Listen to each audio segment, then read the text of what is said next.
Halo semua, balik lagi bareng gue Indo di Ngulik Kriminologi Podcast. Santai tapi berisi, dibawain langsung. Nama kita nih, Mas Hukum dari Universitas Papua. Nah, di episode kali ini, kita mau ngobrolin pertanyaan yang sering banget muncul. Tahu gak apa pertanyaannya? Nggak tahu kan? Nah, pertanyaannya, kenapa sih orang bisa melakukan kejahatan? Apa karena lingkungan, ekonomi, karena teknologi, atau justru karena cara hukum memperlakukan seseorang itu? Gue nggak sendirian loh. Ada 5 orang temen gue yang udah pasti keren-keren dan cantik dari Universitas Pamulang langsung juga. Di sebelah kiri gue ada Daya, di sebelah kanan gue ada Anu, di sampingnya ada Dila, dan ada Bunga, dan yang pasti ada Sangginya. Jadi duduk santai, dengerin baik-baik, dan semoga setelah ini lo bisa lihat kejahatan dari sisi yang lebih bijak. Yuk, langsung kita mulai. Kita bakalan ngulik-ngulik. Yang pertama, enaknya kita ngulik tentang teori tentang kejahatan. Kali ini, untuk teori itu, kita akan ngulik dengan Mas Daya kayaknya. Yoi. Halo Mas Daya. Halo Bro. Daya, gue penasaran loh. Dulu, katanya orang jahat itu karena pilihannya. Tapi sekarang kok beda ya? Gimana menurut? Jadi kalau yang gue baca, jadi kalau dulu tuh yang benar, ada yang namanya teori klasik.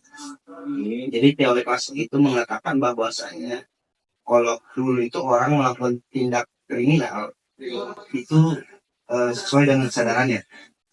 Nah, tapi beda dengan sekarang. Biasanya kalau sekarang itu ada teori baru yang mengatakan bahwasanya orang melakukan suatu tindakan kriminal itu tergantung dari beberapa hal kayak hidup masyarakat, terus lingkungan tempat tinggal, pergaulan dan lain-lain. Jadi itu teori yang sekarang itu memperbarui bahwasanya orang yang melakukan tindakan kriminal itu eh, tergantung dengan hal tersebut. Oh, dia bukan karena soal niat ya, tapi juga pengaruh dari luar ya. Iya. Nah, ini nyambung nih sama pasal 28 g ayat 1 Undang-Undang Dasar 1445. Setiap orang berhak atas perlakuan hukum yang adil. Gimana? Perlakuan hukum yang adil itu ya emang udah selayaknya untuk semua masyarakat sih. Karena kan seluruh warga negara itu kan emang memiliki hak atas benar, memiliki hak hukum yang sama. Jadi kejahatan itu bukan mata dan sini ya. Benar. Tapi banyak unsur ya. Nah, kayak tadi udah jelasin sih. Oke. Nah, ini kan di balik kejahatan itu dan niat kan. Zaman sekarang kan zaman modern ya. Kita pasti udah nggak asing kan sama teknologi. Benar gak sih? Benar. Nah, di sini aku juga penasaran nih tentang kejahatan online itu cybercrime. Lu mau ngobrol-ngobrol sama Gila kayaknya ya. Gila. Sekarang kan zaman digital nih. Banyak banget kan kejahatan online. Contohnya apa ya kira-kira? Paling sering tuh penipuan belanja online gak sih? Apalagi kan zaman sekarang tuh apa-apa belanjanya online. Terus juga ada juga pencurian identitas. Terus pembobolan akun media sosial, atau akunnya dihack. Terus pembobolan rekening. Terus juga pemalsuan situs. Terus juga ada apa malware atau virus itu. Jadi itu kalau kita klik link itu tuh kita bakal kena virus laptopnya atau HP-nya. Oh, berarti mungkin harus adaptif ya. Soalnya kan ada undang-undang ITE juga ya. Terus juga kayaknya ada pasal 30 KUHP yang soal akses ilegal. Yang tadi dibilang banyak banget hacker ya kan. Nah, di sini tapi juga kayaknya harus tetap nih kita tuh butuh kerjasama sama internasional. Itu juga sih kalau menurut Bila. Setuju sih, selain itu juga harus dari masyarakatnya sendiri juga harus kayak sadar literasi digital, terus jangan percaya kalau masih identitas itu jangan mudah percaya itu semuanya. Betul banget tuh, zaman sekarang kan banyak ya orang asal-asal kirim link. Iya. Ya, ternyata tiba-tiba phishing duit hilang. Iya. Lu bukan punya orang udah hack, bener ya? Karena banyak banget kejahatan-kejahatan yang seperti ini nih. Kita juga bingung kan gimana handle ya kan, mau lapor kemana, dan kayak juga nggak ada Kalau kitanya awam nih, Iya, ini harus buat laporannya kemana nih? Bener gak? orang awam kan masih bingung harusnya. Nah, betul. Terus juga kan kadang ya dari kejahatan kriminal ini sama undang-undang ITE dan cybercrime, kadang ada faktor yang mempengaruhi itu. Kayak misalnya nih, kejahatan sama kemiskinan ini masuk. Kalau menurut saya nih ya, itu masuk ya. Cuman lebih jelas ya, kita coba dulu. Kita kulik sama alternatif satu ini, Sandina. Sandina, kalau menurut kamu, kemiskinan itu bisa gak sih memicu kejahatan? Bisa, karena biasanya disebabkan orang itu bisa cari pekerjaan, terus keterbatasannya pendidikan dan juga kurangnya fasilitas umum. Jadi karena lingkungan yang seperti ini tuh eh, hidupnya tuh serba kekurangan. Jadi putus asa dan akhirnya nekat untuk melakukan kejahatan dan kejahatan untuk memenuhi kebutuhannya atau untuk bertahan hidup. Berarti ya, kan harusnya ya, kalau menurut pasal 27 ayat 1 ya, progresif negara kan itu sama yang ada kasus hukum. Iya. Kita bilang mereka itu kenyataannya beda kan. Banyak kasus-kasus yang sebenarnya tuh nggak adil. Benar gak sih Iya, dari hukum itu? banyak yang terjadi kalau di masyarakat tuh melihat orang kaya tuh bisa lolos atau ringannya hukuman karena mereka tuh punya kekuasaan atau punya uang. Sedangkan orang miskin tuh cepat di penjara dan hukumannya tuh berat. Jadi orang-orang tuh karena ketidakadilannya itu orang-orang jadi mikir kalau hukum tuh cuma buat orang yang nggak punya uang. Karena hal ini juga jadi masyarakat tuh kehilangan kepercayaan terhadap keadilan hukum di Indonesia. Sekarang apa-apa di penjara, apa-apa di penjara. Iya. Karena kan sebenarnya banyak opsi sih ya. Daripada mereka di penjara, entah karena kasus sesuatu yang menurutnya masih bisa nih dialihkan dikasih hukuman lain. Sekarang kan ada, kita pernah dengar rehabilitasi ya. Benar nggak sih? Pernah dengar ya rehabilitasi kan? Nah sekarang nih kita coba ulik ya, penjara versus rehabilitasi. Ini menarik ya. Menarik ya, kayak penjara versus rehabilitasi. Nah, kalau sekarang ya itu mencoba ngobrol nih. Kalau kita ngobrolin penjara sama rehabilitasi, kan banyak banget ya orang yang bilang orang masuk penjara tuh bukan bikin seseorang itu berubah, tapi malah jadi kena kadang kena stigma dari masyarakat. Padahal dia nggak tahu yang penjara itu seperti apa, gimana menurutnya. Kalau menurut saya sendiri sih bagi pelaku, apalagi tindak pidana, kalau cuma dihukum kayaknya itu malah membuat tambah jahat. Nah, ditambah kalau misalnya pas keluar juga dia makin kita nggak sih, Bang? Kayak stigma masyarakat kegiatan itu jadi nambah beban.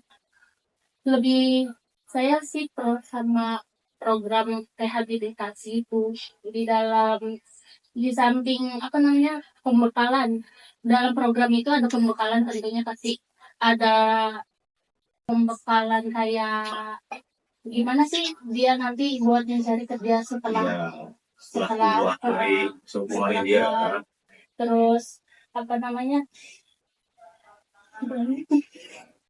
Karena intinya sih balik lagi urusan korupsi. betul sih. Kadang di penjara gini ya, kadang di penjara itu seseorang yang seharusnya dibina, tapi di penjara itu malah kayak, oh lu di penjara karena kasus A nih, itu beda kelakuannya sama di penjara karena kasus B. Karena kan sering ya dengan berita-berita ya, penjara karena kasus sesuatu, sama penjara karena kasus sesuatu nih, kelakuannya beda, tempatnya pun beda. Karena kan memang pemenjaraan itu kan dia lebih fokus pada hukumannya, bukan lebih pada kepembinaannya kan. Sedangkan kan kalau tadi yang rehabilitasi dia lebih ke membina untuk menjadi pribadi yang baik. Nah, kalau ini selaras nih, karena Undang-Undang Nomor 22 Tahun 2022 tentang pemasyarakatan yang menekankan rehabilitasi, pembinaan, dan reintegrasi sosial. Benar gak sih? Itu juga kalau seorang yang melakukan tindak kejahatan itu nggak harus di penjara, tapi dilihat dulu kasusnya. Kalau dia memang bisa direhabilitasi, dibina. Untuk apa? Untuk dia menempuh atau dia memperjuangkan nih kasih dia setelah dia keluar dari penjara itu dia mau apa sih? Dikasih bimbingan, Karena pembekalan. kan banyak juga yang mantan-mantan kriminal setelah dia keluar dari penjara, ya dia pada ikut Iya. kriminal kan. Dan bibit yang Karena kan dia setelah lulus dari penjara, dia mau ngapain? Nyari kerja susah. Banyak ya. Iya banyak kan. Karena namanya udah jelek, stigma masyarakat juga buruk, CV juga ada. Wah. F-nya Udah blacklist. iya udah kotor, SKJ-nya SKJ-nya udah kotor. Susah. Tapi sekarang kejahatan sekarang banyak faktor ya. Menjadi salah satunya dari sinafia, terus kejahatan dari cyberia, terus sekarang gara-gara kejahatan itu di penjara, tapi bukannya malah memperbaiki dirinya, malah membuat dirinya semakin down. Ada aja faktor-faktor yang tapi sekarang kan banyak nih seorang yang bilang kejahatan dan gender itu lingkungannya nggak pandang bulu. Benar kan? Nah, karena nih kita juga nggak bisa abaikan soal gender. Perempuan dan laki-laki itu diperlakukan berbeda dalam konteks kejahatan. Menurut kamu gimana? Itu perempuan pelaku kejahatan dianggap lebih manfaat karena melanggar prosedur juga dan yang lebih parah nih kalau terhadap perempuan ketika dia itu kita bisa dianggap cewek gimana sih kata dia iya Padahal jelas banget ya.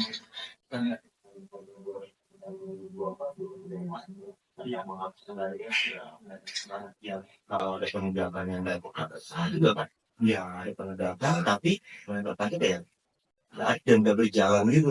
Iya, dianggap sepele sih. Iya, dan juga sih kalau lagi kedua mau pendekatan hukum yang punya perspektif gender gitu bukan melindungi korban tapi melindungi juga mereka kan kasihan juga ya perempuan terus apa namanya kalau saat dia akan lagi juga tinggi juga perjalanan bahaya gitu makanya seperti itu ya. Nah, sekarang ini kan ngulik-ngulik hal-hal yang menurut kalian sama terkait membuat mahasiswa untuk mengantisipasi juga kriminal kejahatan yang sangat senang juga ya misalnya dari kejahatan yang sepele nih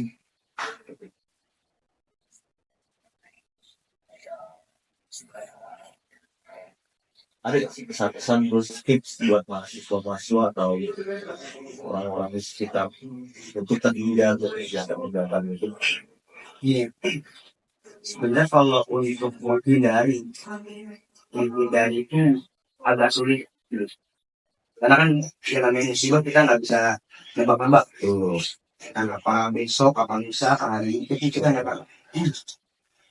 Tapi eh, yang paling bisa kita lakukan ya cuma eh, ketika kita menjadi korban kriminal atau kita terdampak suatu tidak kriminal, seenggaknya kita tahu kita harus apa dan kita tahu harus mana.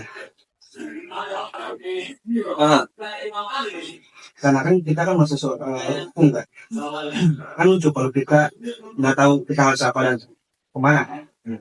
jadi berarti sebelum melakukan sesuatu kita udah tahu gimana ya. Kita mau melakukan apa, sebab dan akibatnya apa nih kalau kita mau melakukan sesuatu itu. Nah, kalau untuk cyber aja, kira-kira ada nggak sih tips and triknya biar kita bisa terhindar sampai kira-kira gimana?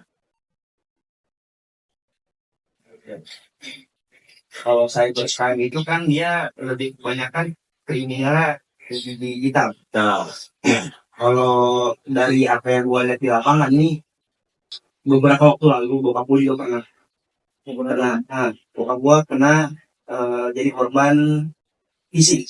oh ya, Jadi bokap gue dia dapat link kayak undangan pernikahan.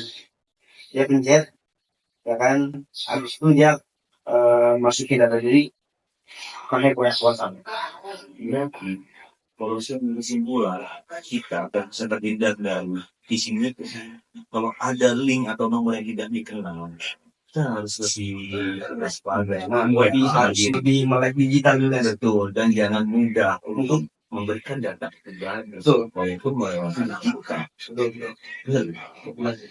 Bagi sekarang banyak banget yang kejahatan seksual, melalui kita, ataupun banding. Banding itu perempuan yang baik feminis. Iya. Atau yang hitungannya masih belum mengenal dunia luar itu seperti apa. Nah sekarang nih kita ngobrol nih tipsnya nih gimana ya kira-kira nih buat para wanita apalagi yang baru pada lulus nih agar terhindar dari kejahatan seksual melalui digital siapa nih? Harus yang ini ya, Lebih biar percaya. saya lebih aware. Terus kan nanti jaga diri. Kayak ada juga tuh yang film lagi booming yang apa namanya, Sugar Baby kan itu ada kasus banyak. phishing-nya Iya. juga ada dia mengancam buat apa namanya bayar kayak sejumlah uang karena diedit fotonya tuh kayak padahal itu bukan foto dia. Kitanya harus lebih hati-hati dan apa namanya kalau emang indikasinya kalau itu bukan kita juga bisa laporan balik aja salah sih gitu sebenarnya iya Harus banyak lapar berarti harus berani speak up. iya karena kebanyakan kan wanita apa nggak berani masih kan karena nggak berguna aja Nah itu yang bikin jadi kenapa sih wanita itu nggak berani speak up kalau ada kejahatan atau ada tekanan dari pihak yang sekiranya ini buat dia rugi loh. Sebenarnya kalau dia speak up itu bisa ditangani. Nah, kita nggak beberapa pengalaman kalau hasil saya dari pelecehan kan bukan cuma kayak apa namanya tuh yang apa titik ada juga tembak gitu ya banyak. gimana ya kalau kita pas kejadian itu kita kayak langsung down bang kita kayak takut sendiri terus panik ya pas mau ngelaporin kitanya juga yang overthinking juga masih disepelein ya itu memang gitu doang kenapa lapor gitu iya cuma disepelein lah Dari polisinya pun kadang kadang info seperti ini. Nah itu mungkin yang membuat paradigma masyarakat kita mungkinnya jadi hilang nih kepercayaan nih melapor pada aparat. Seharusnya kan sebagai aparat kan mengayomi menindaklanjuti segala bentuk laporan yang masuk walaupun dalam hal kecil. Benar nggak? Ya rasa sih aparat penegak hukum itu memandang rendah suatu tidak. Ini ya. Tuh kan bisa sih kalau menurut saya. Terus gini, kalian nih pernah gak sih ngalamin pelecehan verbal entah dari teman terdekat? Terus apa tindakan kalian gitu dalam menanggapi hal itu, menanggapi kejadian itu? Kata-kata cinta gitu misalnya.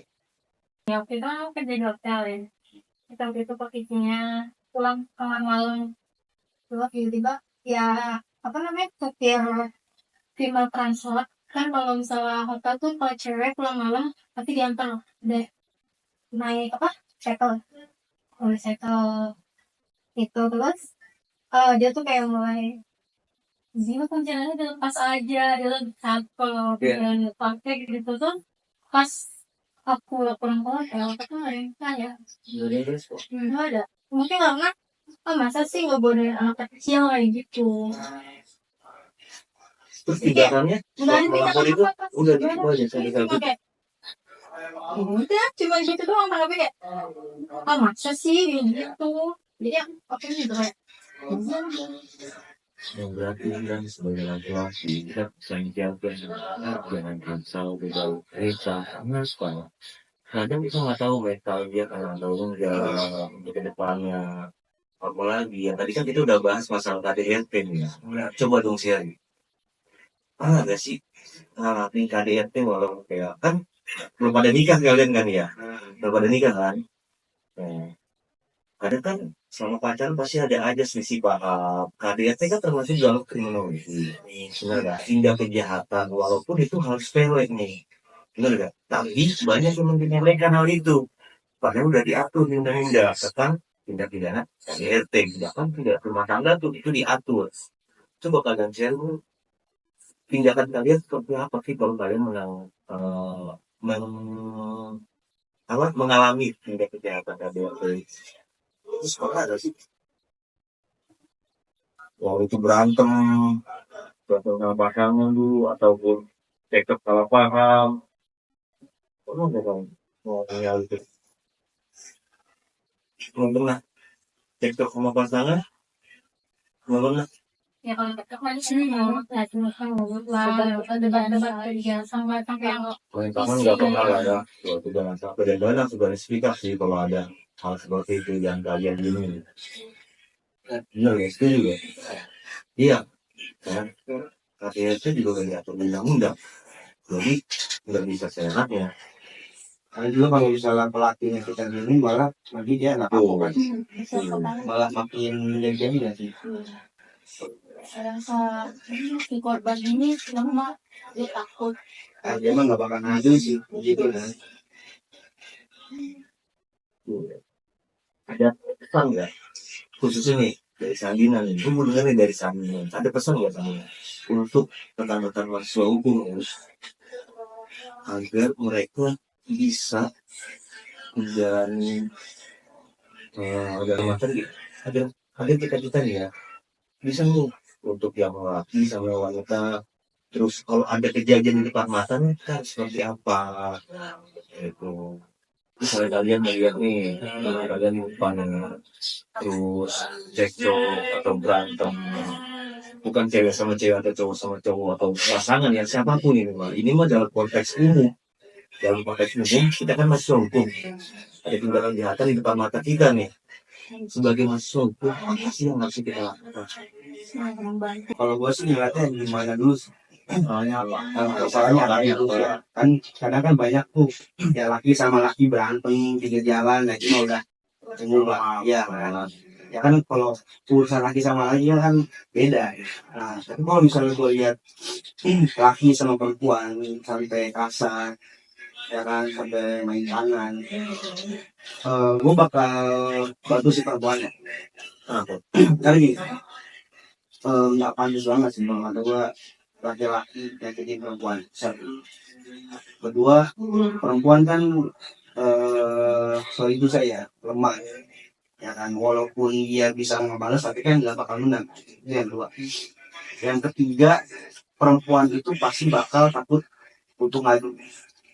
Nah, apalagi kalau pasangannya kan, entah itu karena alasan dia sayang, karena alasan itu apa namanya pacaran jadi dia ngerasa nggak enak, atau dia ngerasa udah dekat sama orang tua pacarnya. Itu sih yang gua lakuin. Pertama gua bakal ketemu, ya kan, gua bakal damaikan dulu. Kalau emang misalnya nggak bisa damai, baru gua bakal selesai di kantor polisi untuk biar polisi yang menangani mereka. So, karena kan balik lagi, keadilan yang syukur itu kan adalah keadilan yang dirasakan oleh semua pihak, ya kan. Restoratif justice itu. Restoratif justice itu kan adalah suatu keadilan yang dirasakan oleh kedua belah pihak, bukan cuma pihak doang. Kesepakatan sih ya. Iya, kesepakatan ya dari dua pihak. Musyawarah mufakat.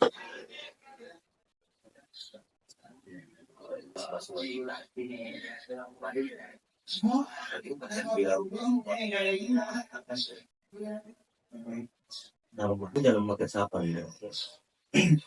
Gini deh, Iya, biar kita nggak salah tangkap nih. Takutnya ada salah tangkap kan, ada nggak terima nih. misalnya perempuan lemahnya di mana? Iya, Terus gini deh, lu kata sama dia, emang iya lah kalau dia ngejambak. ya kalau menunjuk dia pingsan. Nah, iya. Nah, itu Berarti udah. dalam hal tenaga ya. Reward, tenaga. Ya, itu kan juga perempuan lebih takutan, takut melapor, takut ngadu, ya kan. Sebenarnya banyak aspek sih, bukan cuma tenaga doang. Namun lagi kasar itu tetap aja mau itu Ah, banyak sih, karena kan kayak kita kan dari kunci rasa gampang. Oke, kita udah muncul nih pembahasan nih guys. Kita udah pembahasan yang tadi kita bahas kriminologi, jadi ngebahas mahasiswa wanita atau bukan wanita nih.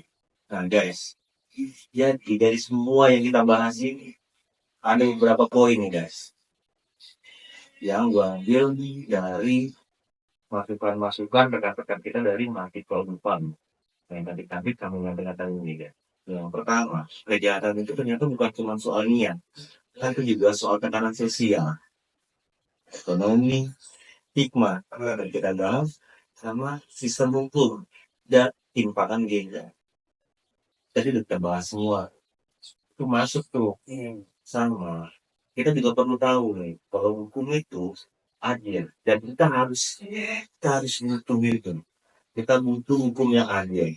Karena karena itu udah diatur di pasal 27 dan pasal 28 Undang-Undang Dasar 1945 dan pendekatan yang manusiawi itu merujuk pada Undang-Undang Pemasyarakatan dan Undang-Undang KDRT.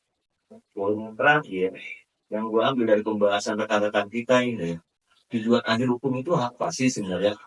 Cuma satu, keadilan. Terus yang kita pengen itu apa sih? Perbaikan. Bukan cuma sekedar balas dendam dari semua perlakuan yang tidak adil.